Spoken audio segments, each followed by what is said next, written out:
माझ्या महाराष्ट्रातील बांधवांनो, भगिनींनो आणि मातांनो, नमस्कार. जय महाराष्ट्र. सर्वप्रथम मी आपल्याला गुढीपाडव्याच्या शुभेच्छा देतो. आजपासून आपलं नवीन वर्ष सुरू होतं आहे. खरं म्हणजे या शुभेच्छा आज सकाळीच मी आपल्याला दिलेल्या आहेत, पण प्रत्यक्ष आज आत्ता भेटून पुन्हा एकदा शुभेच्छा देतोय.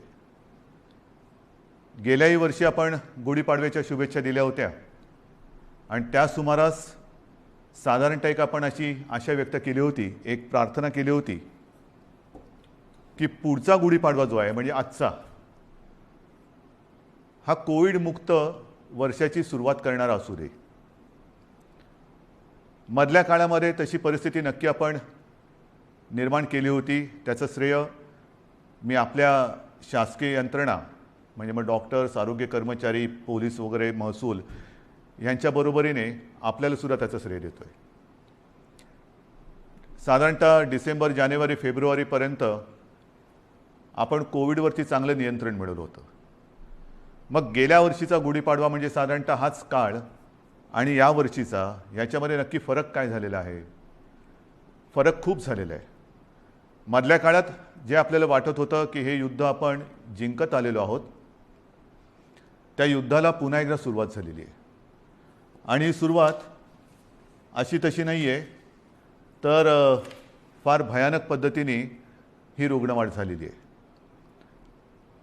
भयानक पद्धतीने म्हणजे आजचा जो आकडा आहे रुग्णांचा, तो आजपर्यंतचा सगळ्यात उच्चांक गाठणारा हा आकडा आहे. जवळपास 60,212 एवढे कोविड पॉझिटिव्ह रुग्ण आज आपल्या राज्यामध्ये नोंदवले गेलेले आहेत. 60,212 म्हणजे फार भीतीदायक ही परिस्थिती आहे. त्याच वेळेला मी एक आणखीन गोष्ट आपल्याला सांगू इच्छितो की साधारणतः गेल्या वर्षी जेव्हा कोविडने आपल्या राज्यामध्ये किंबहुना आपल्या देशामध्ये पहिलं पाऊल टाकलं, तेव्हा आरोग्य सुविधा काय होत्या मी वेळोवेळी आपल्याला कल्पना दिलेली आहे. कोविडसाठी चाचणी करणारी जी लॅब आपण म्हणतो ती आपल्या राज्यात 1 किंवा 2च होत्या. आज सर्व मिळून जवळपास 523 चाचणी केंद्र आपल्या राज्यामध्ये आहेत. आता तुम्ही म्हणाल तुम्ही 523 सुरू केलेत, ती केलेलीच आहेत, पण तरी देखील चाचणीसाठी आणि चाचणीचे रिपोर्ट यायला उशीर लागतोय. कारण सरळ आहे की आता त्या वाढवलेल्या सुविधासुद्धा आपल्याला अपुऱ्या पडायला लागलेल्या आहेत. प्रत्येक गोष्टीची एक क्षमता असते, त्या क्षमतेपेक्षा अधिक भार जर कोणत्याही यंत्रणेवरती पडला किंवा टाकला तर साहजिकच आहे काही काळ हे असं चालत राहील आणि मग काही काळानंतर ती यंत्रणा कोलमडून पडेल. आज आपल्या चाचणी केंद्रांवरती प्रचंड ओझं आलेलं आहे. रोजच्या रोज आपण चाचण्यांची संख्या वाढवतो आहोत. साधारणतः 85,000 करत होतो, ते आता 2.25-2.5 लाखापर्यंत गेलेले आहे. अजूनही वाढवतो आहोत. मुंबईमध्ये सुद्धा आपण खूप वाढ केलेली आहे. कोविड केअर सेंटर्स गेल्या वेळेला साधारणतः 2600 होते, 2665, आता 4000च्या आसपास आपण केलेले आहेत. बेड्सची संख्या वाढवलेली आहे. बेड्ससुद्धा मी बघतो इकडे की गेल्या वेळेला किती होते, गेल्या वेळेला साधारणतः 3.25 लाख होते, आता 3.5 लाखाच्या वरती गेलेले आहेत. म्हणजे याच्यामध्ये सगळे आले, आयसोलेशन बेड्स आले, व्हेंटिलेटरचे आले, साधारणतः मध्यम लक्षणाचे आले, सगळेच. पण आता या सुविधांवरती भार यायला लागलेला आहे. मधल्या काळात आपल्याला कल्पना आहे की आपण MPSC 10वी आणि 12वी या विद्यार्थ्यांच्या आयुष्याची खेळ व्हायला नको म्हणून ह्या परीक्षा आपण पुढे ढकललेल्या आहेत. या परीक्षा आपण पुढे ढकलू शकलो. कोविडची लाट कमी झाल्यानंतर ते आपण घेऊ शकतो, पण आपली जी परीक्षा सुरू आहे ती परीक्षा मात्र आपण पुढे ढकलू शकत नाही. माझे तर म्हणणे लवकरात लवकर त्याच्यामध्ये आपल्याला उत्तीर्णच व्हावंच लागेल. आज चहूबाजूने आपल्यावरती दडपण येते, ऑक्सिजनची कमतरता जाणवते. मी मुद्दामून आपल्याला हे सांगतोय याचं कारण की मी गेले काही दिवस समाजातील प्रत्येक घटकाला सोबत घेण्याचा प्रयत्न करतो आहे, त्यांच्याशी चर्चा संवाद करण्याचा प्रयत्न करतो आहे, सगळ्यांचं एकमत करण्याचा प्रयत्न करतो आहे. साहजिकच आहे मतमतांतरही असणारच, पण ही मतमतांतरं किती काळ आपण चर्चा करत बसायची, चर्चा चर्चा चर्चा, निष्पन्न काहीच नाही. हे आता परवडणारं नाही आहे. कारण हा जो कालावधी आहे, हा जो वेळ आहे, हा एकदा जर का आपल्या हातातून निघून गेला तर मग आपल्या मदतीला कोणी येऊ शकणार नाही. आणि ही सगळी परिस्थिती आता मी जी तुम्हाला सांगतो आहे, साधारणतः आज आपल्या राज्यामध्ये 1200 मेट्रिक टन ऑक्सिजनचं उत्पादन दर दिवशी होतं. 1200 मेट्रिक टन. आजच्या घडीला आपण 100% ऑक्सिजनचा वापर हा पूर्णपणे आरोग्य सुविधांसाठी, म्हणजे ज्यांना कोविडमध्ये ऑक्सिजनची आवश्यकता आहे, प्राणवायू, त्यांच्यासाठी वापरतो 100%. आणि हा वापर जर 1200 मेट्रिक टन आपला रोजचा उत्पादनाचा आकडा मी आपल्याला सांगितला, तर साधारणतः आजच आपण 950 ते 1000 टन प्रतिदिन एवढा ऑक्सिजन कोविड रुग्णांसाठी वापरतो आहोत. म्हणजे किती आपण काठोकाठ आलो ते बघा. बेड्स मिळत नाही आहेत, ऑक्सिजन आत्ता अपुरा पडायला लागलेला आहे. रेमडेसिवीर औषधांची प्रचंड मागणी वाढलेली आहे. रेमडेसिवीरचं सुद्धा मधल्या काळामध्ये मागणी एकदम खाली गेली आणि ती खाली गेल्यानंतर कंपन्यांनी उत्पादन जवळपास कमी केलं किंवा ना थांबवलं. अचानक मागणी वाढली आणि मागणी वाढल्यानंतर हे औषध पुन्हा तयार करायला साधारणतः त्याला, हे त्यांच्या शब्दात जे मला थोडंफार कळतं आहे, समजतं ते मी तुम्हाला सांगतो आहे, की ते औषध मॅच्युअर व्हायला 2 ते 3 आठवडे लागतात. आता तेवढा कालावधी त्याला द्यावा लागतो. आत्ता हळूहळू हा पुरवठा आपल्याकडे सुरू झालेला आहे. आपण ही औषधं कुठेही कमी पडू देणार नाही. जिथून मिळतील तिथून आपण घेतो आहोत. ऑक्सिजनसुद्धा मी मुद्दामून आपल्याला हा नकाशा आपल्यासमोर दाखवतो आहे. केंद्राकडे आपण विनंती केलेली आहे. एक 4-5 दिवसापूर्वी माननीय पंतप्रधानांसमवेत जी व्हिडिओ कॉन्फरन्स झाली, त्या व्हिडिओ कॉन्फरन्समध्ये सुद्धा ही परिस्थिती मी त्यांना सांगितली.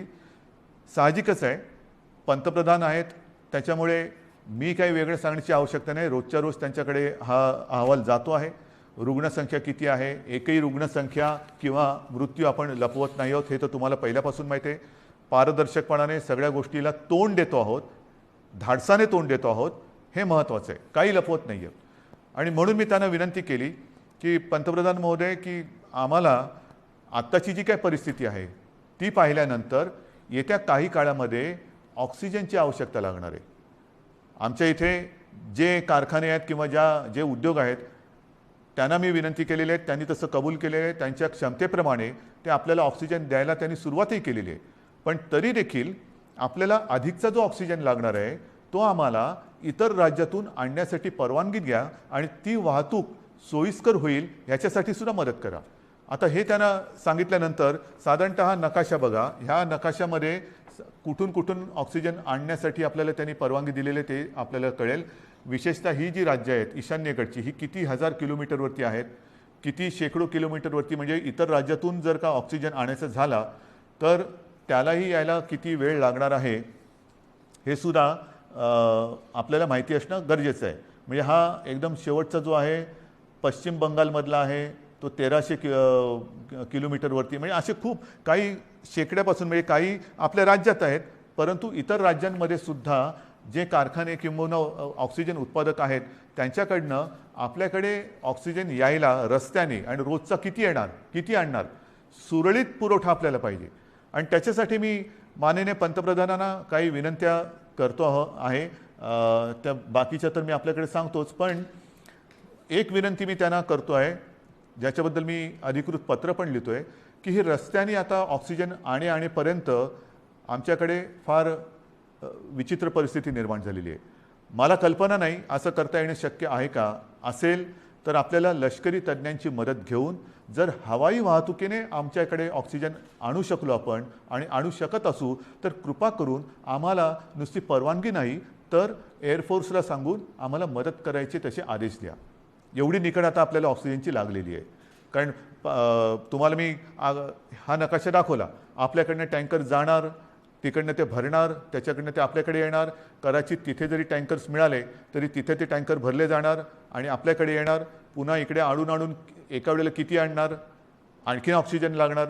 मग रोजची ही वाहतूक आपल्याला सुरू ठेवावी लागणार. रोज आपल्याला ऑक्सिजनचा हा पुरवठा लागणार आहे, रोज आपल्याला रेमडेसिवीरचा पुरवठा लागणार आहे. आणि ही सगळी परिस्थिती बघितल्यानंतर मग मात्र आपल्याला ही आपत्कालीन परिस्थिती आहेच ही धरून हवाई वाहतुकीने लष्कराच्या मदतीने सुद्धा जर करता येणं शक्य असेल तर कृपा करून तशी मदत आम्हाला करावी अशी विनंती मी आपल्या माध्यमातून सुद्धा म्हणजे आता या फेसबुक लाईव्हच्या माध्यमातून आणि मी स्वतः व्यक्तिगत फोनही करीन आणि पत्रसुद्धा लिहितो आहे.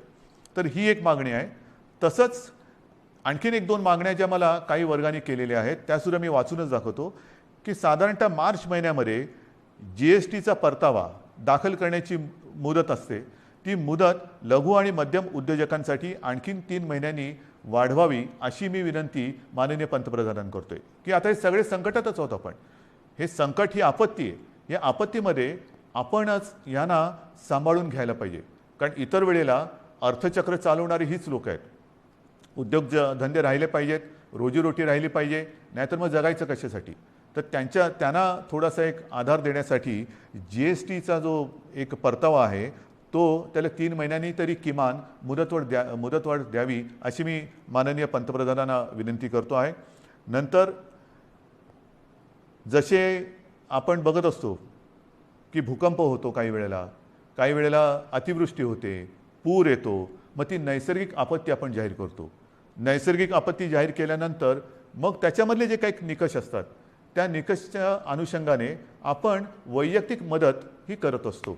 तर ही सुद्धा एक नैसर्गिक आपत्ती आहे, तिथं आपण सगळ्यांनीच मानलेली आहे. पण ह्या नैसर्गिक आपत्तीमध्ये जसं इतर नैसर्गिक आपत्तीमध्ये जे निकष आपण लावतो आणि विशेषतः ज्यांची रोजीरोटी ही ह्याच्यामध्ये थोडीशी हल्लेली आहे म्हणा किंबहुना जाण्याची शक्यता निर्माण झालेली आहे, त्यांच्या रोजीरोटीवरती गदा किंवा संकटात सापडलेली आहे, अशा लोकांना व्यक्तिगत मदत आपण काय करू शकतो ती मदतसुद्धा द्यावी अशी मी माननीय पंतप्रधानांकडे विनंती करतो आहे. याचं कारण असं की ही आपत्ती ही फार विचित्र आहे. याच्यावरती अजूनही म्हटलं तर औषध सापडलेलं तर नाहीच आहे, पण लस ही सापडलेली आहे. माननीय पंतप्रधानांनी सांगितलं की 11 ते 14 तारखेपर्यंत टीका महोत्सव करा आहे. माझं तर म्हणणं केवळ 4च दिवस नाही, आमच्याकडे आम्ही लसीकरणाचा वेग हा मोठ्या प्रमाणात वाढवलेला आहे. पुन्हा मी त्या लस किती मिळते आणि किती ह्या राजकारणात जाऊ इच्छित नाही, पण लसीकरण हे वाढवावंच लागेल. लसीकरण का वाढवायचं तर लसीकरण केल्यानंतर ह्या लाटेतून बाहेर पडू का नाही. कारण लस दिल्यानंतर सुद्धा प्रतिकारक शक्ती यायला काही दिवस जावे लागतात. नक्कीच आत्ताची लाट ही प्रचंड मोठी आहे. या लाटेतून आपल्याला काही गोष्टी मी पुढे सांगणार आहेत त्या करूनच बाहेर पडावं लागेल. परंतु लसीकरण एवढ्यासाठी की लसीकरण केल्यानंतर तिसरी लाट, कारण जगामध्ये आता तिसरी लाट, चौथी लाट, पाचवी लाट ह्या अशा लाटामागून लाटा ह्या येत आहेत, हा अनुभव आहे. जसं ब्रिटननी काय केलं 2.5 ते 3 महिने अत्यंत कडक निर्बंध लावले, लॉकडाऊन केला. पण दरम्यानच्या काळामध्ये त्यांनी संपूर्ण जनतेला जवळपास काही टक्के जनता त्यांनी आता कव्हर केली, 50%हून जास्त झाली असेल जनतेला त्यांनी वॅक्सिनेशनच्या माध्यमातून एक सुरक्षित केलं. लसीचा पहिला डोस देऊन टाकला आणि तो दिल्यानंतर आत्ताचं तिथलं जे चित्र आहे हॉस्पिटलायझेशन बरंचसं कमी झालेलं आहे, मृत्यूदर हा घटलेला आहे. मग त्याच दिशेने त्याच मार्गाने आपल्याला देखील जावं लागेल. आपल्याला येत्या काही काळात भरपूर प्रमाणामध्ये लसीकरण वाढवावं लागेल की जेणेकरून पुढची लाट आपण कदाचित थोपवू नाही शकणार, पण तिचा वेग हा मंदावू शकू. म्हणजे पहिली लाट आता जर का बघितलं आपण पाठीवळून बघताना तर ह्या लाटेच्या तुलनेत ती लाट काहीच नव्हती. एवढी प्रचंड मोठी ही लाट आहे. अजूनही आपण पीकच्या जवळ गेलो आहोत की नाही कळायला मार्ग नाही आहे. रोजची रुग्णसंख्या वाढते आहे की कुठपर्यंत वाढेल सांगता येत नाही. एक वेगळेपण मी आपल्याला सांगतो की गेल्या वर्षीसुद्धा जेव्हा कोविडची सुरुवात झाली तेव्हा साधारणतः आपण एक चित्र समोर ठेवत असतो की आज एवढी रुग्णसंख्या आहे तर 15 दिवसानंतर रुग्णसंख्येत किती वाढ होईल, रुग्णवाढ किती होईल, महिन्याभरानंतर रुग्णवाढ किती होईल, आणखीन अशीच रुग्णवाढ राहिली, हाच वेग राहिला तर किती दिवसात किती रुग्णवाढ होईल. आणि मी आपल्याला सांगू इच्छितो गेल्या वर्षी केवळ आपल्या आणि आपल्याच जिद्दीमुळे आणि आपल्या संयमाने, आपल्या सहकार्यामुळे जे काही चित्र आपल्याला दाखवलं गेलं होतं तेवढी लाट आपण येऊ दिली नव्हती. त्यापेक्षा कितीतरी खाली आपण कोविडला ठेवला होता. म्हणजेच काय, आपण एकदा हे करून दाखवलेलं आहे. होय, एकदा आपण हे करून दाखवलेलं आहे, कोविडवरती नियंत्रण मिळवून दाखवलेलं आहे. मात्र यावेळीची जी लाट आहे ती लाट आणि जे काही चित्र समोर रुग्णवाढीचं ठेवलं जाते ते जवळपास येते. म्हणजे जी अपेक्षित रुग्णवाढ 15 दिवसांनी किती होईल, महिनाभरानंतर किती होईल, हे जे काय सांगितलं जाते ते चित्र हे यावेळेचं जवळपास सारखं आहे. गेल्या वेळेला जेवढी आपण आरोग्य सुविधा वाढवली ही आरोग्य सुविधा नाही म्हटलं तरी तोकडी पडताना आपल्याला आता दिसते, आपण अनुभवतो आहोत. पण म्हणून आपण काही स्वस्थ नाही बसलेलो, आपण हातपाय गाळून अजिबात बसलेलो नाही, बसणारच नाही. जिद्दीने आपण लढणार आणि जिंकणारच, जिंकायचंच ही जिद्द घेऊनच आपण युद्ध लढतो आहोत. आज सुद्धा मी जे काय आपल्याला सांगणार आहे ते का पाहिजे. एक तर ही रुग्णवाढ भयावह आहे, भीतीदायक आहे. ऑक्सिजनचा उपयोग आपल्याला जास्त करावा लागतोय कारण तेवढी रुग्णसंख्या वाढते. ऑक्सिजनची कमतरता ही आता जाणवायला लागलेली आहे, औषधांची कमतरता ही जाणवायला लागलेली आहे, रुग्णशय्यांची कमतरता ही आता दिसायला लागलेली आहे. आपण येत्या काळामध्ये पुन्हा एकदा आरोग्य सुविधा आणखीन वाढवतो आहोत. मुंबईत वाढवतोय, विदर्भात वाढवतोय, पुण्यात वाढवतोय, सगळीकडे वाढवतो आहोत. जिथे जिथे जे जे करता येणं शक्य असेल ते ते आपण सगळे मिळून करतो आहोत. मग तिकडे ऑक्सिजनचे बेड्स वाढवायची आवश्यकता असेल तर ते वाढवतो आहोत, व्हेंटिलेटर्स वाढवण्याची आवश्यकता असेल तर ते वाढवतो आहोत, आयसोलेशन बेड्स वाढवण्याची आवश्यकता असेल ते वाढवतो आहोत, क्वारंटाईन वाढवण्याची आवश्यकता असेल ते वाढवतो आहोत. पण हे एकतर्फी झालं. एकतर्फी म्हणजे असं की त्याला अजून दोन गोष्टी आहेत. ही आरोग्य सुविधा वाढवल्यानंतर प्रत्यक्ष उपचार करण्यासाठी आपल्याला डॉक्टर्स लागणार. डॉक्टर्ससाठी सुद्धा आपले प्रयत्न चालू आहेत. आत्ता नवीन जे विद्यार्थी आपले उत्तीर्ण झालेले आहेत त्यांना आपण आवाहन करतो आहोत की तुम्ही पण या, त्यांचीसुद्धा आपण आरोग्याची काळजी घेणार आहोत, त्यांनासुद्धा आपल्यासाठी आपल्यासोबत घेणार आहोत. त्याचबरोबरीने मी जसं गेल्या वर्षी एक आवाहन केलं होतं की निवृत्त झालेले काही डॉक्टर्स किंवा डॉक्टर कधी तसे निवृत्त होतच नाहीत, पण परिचारिका असतील, आरोग्य कर्मचारी असतील, त्यांनासुद्धा मी आवाहन करतो आहे की तुम्हीसुद्धा पुन्हा एकदा ह्या महाराष्ट्रावरती कोसळलेल्या नैसर्गिक संकटात मदतीला, नुसतं मदतीला नाही मी म्हणत, लढायला पुढे या, लढण्यासाठी पुढे या. सर्व स्वयंसेवी संस्था आहेत, सेवाभावी संस्था आहेत, व्यक्ती आहेत, त्यांनासुद्धा मी आवाहन करतो आहे की आता वेळ आलेली आहे, तुम्हीसुद्धा या. जे जे आपण करता येणं शक्य असेल आणि जे जे तुम्ही करू शकाल ते ते करण्यासाठी आणि हे युद्ध जिंकण्यासाठी तुम्ही सरकारच्या सोबत या. बांधवांनो आणि भगिनीनो, ही उणीधुणी काढण्याची वेळ नाही आहे. मी गेल्याही वेळेला सांगितलं होतं, सर्व राजकीय पक्षांना पुन्हा एकदा आवाहन करतो आहे की उणीधुणी काढत बसू नका. आता जर का उणीधुणी काढत बसलो तर महाराष्ट्र आपल्याला माफ नाही करणार. राजकारण आपण वृत्तपत्रात वाचलं की माननीय पंतप्रधानांच्या समवेत झालेल्या व्हिडिओ कॉन्फरन्समध्ये सुद्धा मी त्यांना हीच विनंती केली की देशातील सर्व प्रमुख राजकीय नेत्यांना एकत्र बोलून व्हिडिओ कॉन्फरन्सच्या माध्यमातून सर्वांना सांगा की आत्ता राजकारण बाजूला ठेवा. हे फार मोठं संकट आहे. आपण एकत्र येऊन जर का लढलो नाही, जर आपण याला साथ म्हणत असू तर आपण सुद्धा एक साथ आलो पाहिजे, एक साथ लढलं पाहिजे, तरच या साथीवरती आपण विजय मिळवू शकतो. आणि म्हणून ही सगळी परिस्थिती आपल्याला सांगितल्यानंतर नाईलाजाने मला काही गोष्टी ह्या थोड्याशा बंधनात्मक आपल्याला करावायला लागणार आहेत. आणि मला खात्री आहे की हे जे निर्बंध आपण लावतो आहोत हे केवळ आणि केवळ आपल्यासाठी आहेत. मला आनंद होतोय असं कृपा करून समजू नका. मी गेले महिनाभर साधारणतः याची कल्पना देत आलेलो आहे की असं नाही झालं तर काय होईल, तसं नाही झालं तर काय होईल. आपण तसं म्हटलं तर बराचसा वेळ चर्चेमध्ये आणि विचारविनिमयात घालवलेला आहे. आता मात्र कडक पावलं उचलण्याची आवश्यकता आणि ती वेळ तो क्षण आलेला आहे. मग काय करायचं. मी एकदम काही लॉकडाऊन असं म्हणत नाही आहे, पण काही निर्बंध हे साधारणतः त्या सदृश्य आहेत. कारण ही साखळी जर का तुटली नाही तर ही साखळी आपल्याला पूर्ण गुरफटून गुंबरून टाकल्याशिवाय राहणार नाही. आपल्याला रोजीरोटी महत्त्वाची आहेच, त्याहीबद्दल मी बोलणार आहे. पण रोजीरोटीच्या बरोबरीने आधी जीव वाचवायला पाहिजे. जीव वाचलं तर सगळं काही आहे. आणि जीव वाचवणं हाच आत्ता आपल्यासमोरचा महत्त्वाचा मुद्दा आहे. आणि तो वाचवण्यासाठी मी पुन्हा एकदा सगळ्यांना हात जोडून विनंती करतो आहे की आजपर्यंत जी काही निर्बंध आपण टाकलेले होते त्या निर्बंधात आता आपण अधिक वाढ करतो आहोत. आणि हे निर्बंध उद्या 8 वाजल्यापासून, संध्याकाळी 8 वाजल्यापासून आपल्या राज्यात लागू होतील. एक फक्त अपवाद थोडा आपल्याला करावा लागणार आहे, कारण तिथे 2-4 दिवसामध्ये मतदान आहे, ते म्हणजे पंढरपूर मंगळवेढा मतदारसंघ, विधानसभा मतदारसंघ. आपल्याला कल्पना आहे की तिथले आपले लोकप्रतिनिधी भारत भालके यांचं कोरोनामुळेच निधन झालं होतं. दुर्दैवाने ते आपल्यातून गेले आणि त्यांची जी जागा आहे त्या मतदारसंघात येत्या 2-5 दिवसामध्ये मतदान आहे. मतदान झाल्यानंतर मात्र तिकडे सुद्धा हे निर्बंध अत्यंत कडकपणाने लागू होतील. म्हणून मी थोडंसं माझ्या आणि आपल्या सगळ्यांच्या मनाविरुद्ध असलं तरी ह्या काही गोष्टी आपल्याला सांगतो आहे. मला खात्री आहे की आजपर्यंत जसं सहकार्य आपण मला केलं, ज्या ज्या गोष्टी मी आपल्याला सांगितल्या त्या गोष्टी आपण पाळल्या, तसंच सहकार्य येत्या काही दिवसासाठी आपण मला कराल आणि तसं करावं अशी मी पहिल्याप्रथम आपल्याला विनंती करतोय. काही निर्बंध मी आपल्याला वाचून दाखवतो आहे आणि बाकीचे सर्व निर्बंध जे आहेत, सगळे नियम आहेत, ते लवकरात लवकर हे प्रसिद्धी माध्यमाच्या माध्यमातून आणि आपल्या जी काही साईट आहे त्याच्यावरती अपलोड केले जातील की जेणेकरून सर्वांना अत्यंत स्पष्ट शब्दात त्याची कल्पना येईल.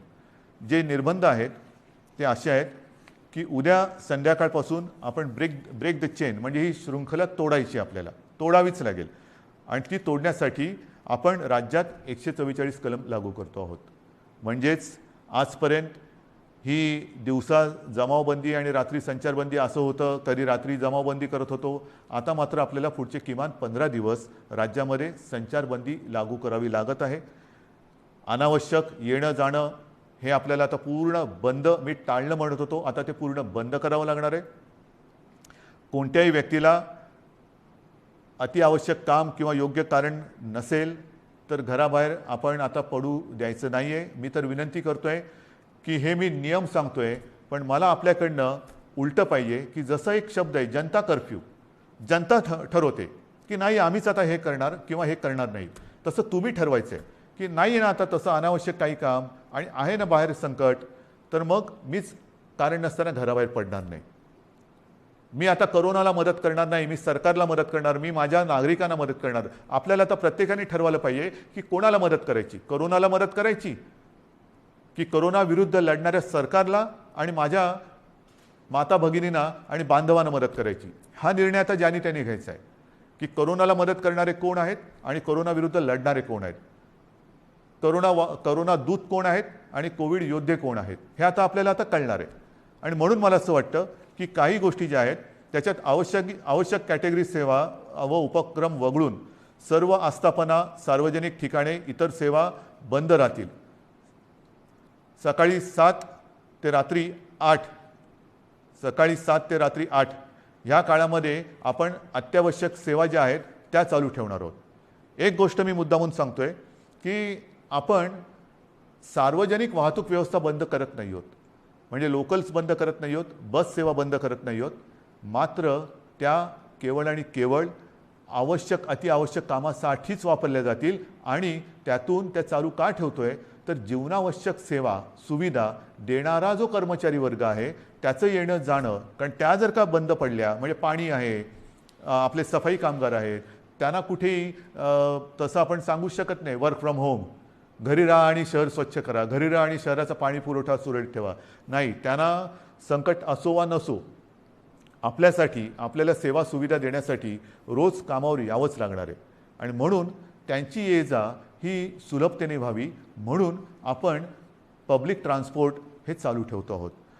आणि त्याच्यामध्ये सुद्धा आवश्यक कॅटेगरी कोणती धरलेली आपण साहजिकच आहे, रुग्णालय आहेत, दवाखाने आहेत, वैद्यकीय विमा, औषधी कंपन्या, औषधी दुकाने, वैद्यकीय सेवा देणारे काही डीलर्स आहेत, वाहतूक सप्लाय चेन आहे, लस उत्पादक व वाहतूक करणारे, कारण लस उत्पादक त्यांच्यासाठी वायल्स लागतात, त्यांचे कारखाने उघडे राहतील, त्यांची वाहतूक ये जा करणारे वाहनं आहेत ती चालू राहणार आहेत.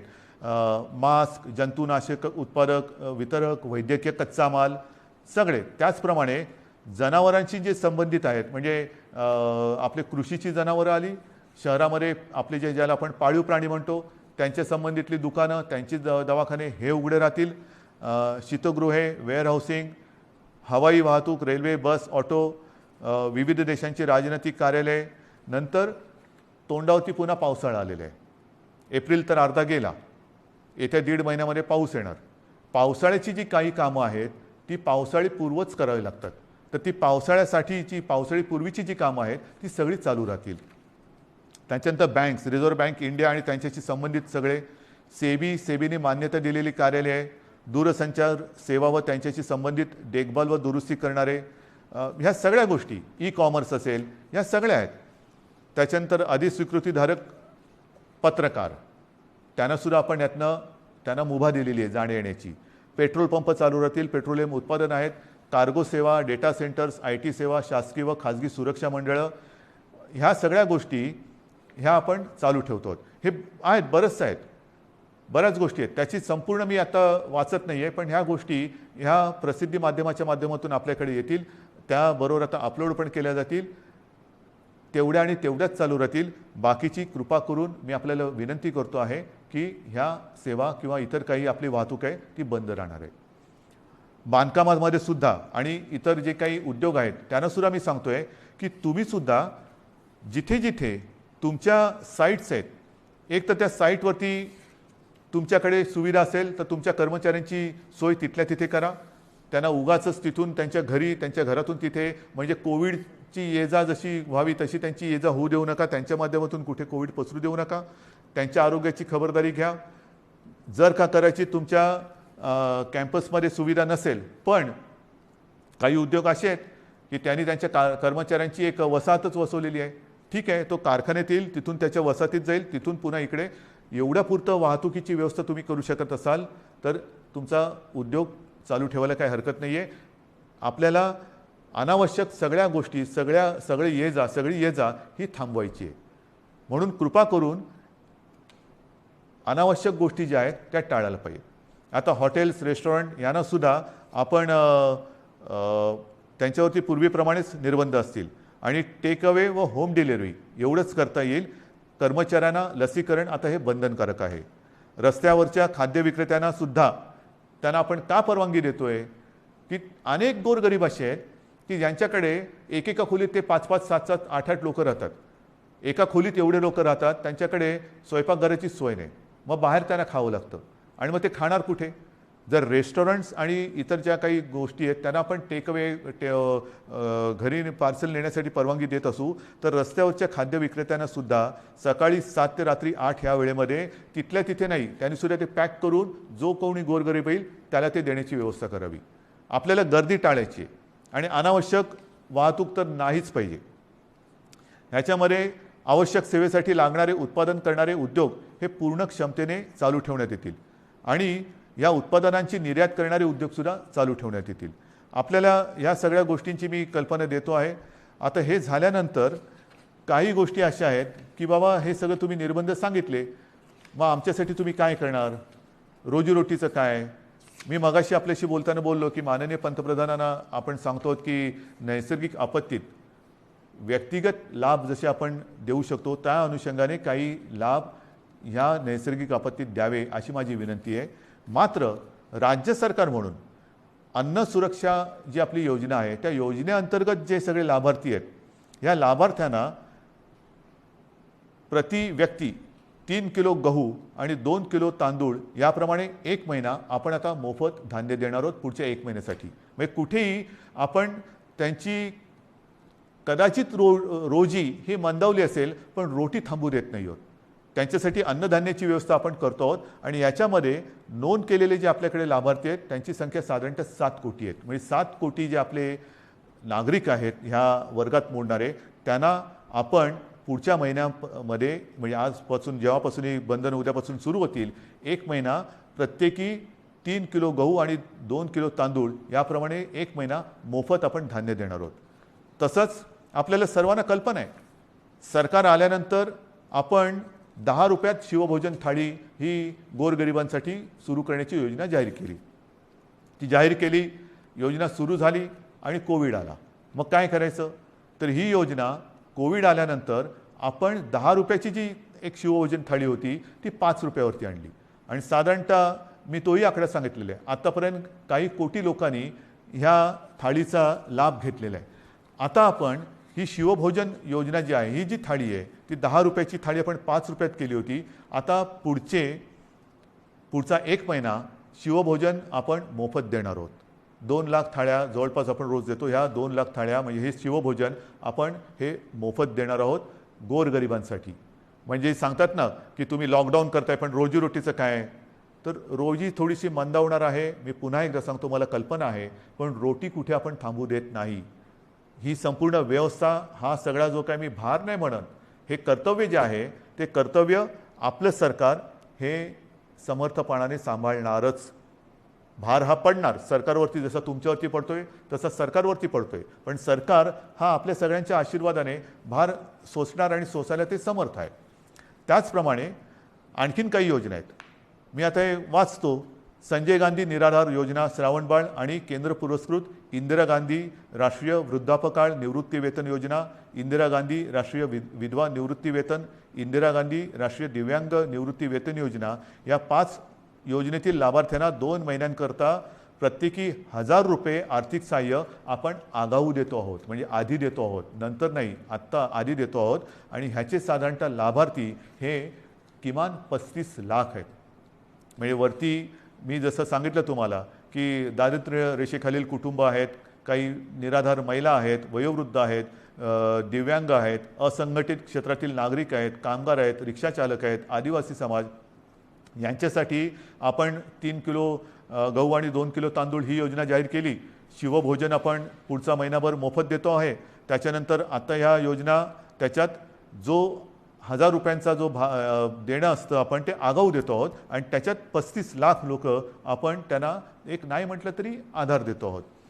नंतर महाराष्ट्र इमारत व इमारत कामगार कल्याणकारी जे मंडळ आहे त्या मंडळामध्ये राज्यातील नोंदणीकृत बांधकाम कामगार जे आहेत त्यांना 1500 रुपये, हे 1500 रुपये आपण अर्थसहाय्य देतोय प्रत्येकी. म्हणजे त्याच्यामध्ये साधारणतः 12 लाख पुन्हा लाभार्थी आहेत जे आपल्याकडे नोंदणीकृत आहेत. हे 1500 रुपये आपण त्या बांधकाम वर्गातील कामगारांना देतो आहे. घरेलू कामगार, आता हा एक वेगळा आपण हे करतोय. घरेलू कामगार जे नोंदणीकृत घरेलू कामगार आहेत त्यांच्यासाठी सुद्धा आपण एक निधी देतो आहोत. म्हणजे हा सुद्धा एक मोठा वर्ग आहे तसा, जो नोंदणीकृत आहे त्यांना आपण हा निधी देतो आहोत. त्याच्यानंतर आता पुन्हा तळहातावरती पोट हे ज्यांचं आहे तोच हा वर्ग आहे. त्याच्यामध्ये आणखीन थोडा वर्ग बाकी आहे, तो म्हणजे अधिकृत फेरीवाले. अधिकृत फेरीवाले आहेत. या फेरीवाल्यांसुद्धा आपण एका वेळचे 1500 रुपये प्रत्येकी देतो आहोत. फेरीवाल्यांसाठी जे अधिकृत नोंदणीकृत आहेत फेरीवाले त्यांना देतो आहोत. आणि हे जे देणं आहे हे या फेरीवाल्यांची स्वनिधी योजनेत बँकांकडे नोंदणी असल्यामुळे बँकांमार्फत हे त्यांच्या बँकेत हा जो काही निधी आहे तो त्यांना हस्तांतरण दिलं. ह्याच्यामध्ये जवळपास 5 लाख लाभार्थी आहेत.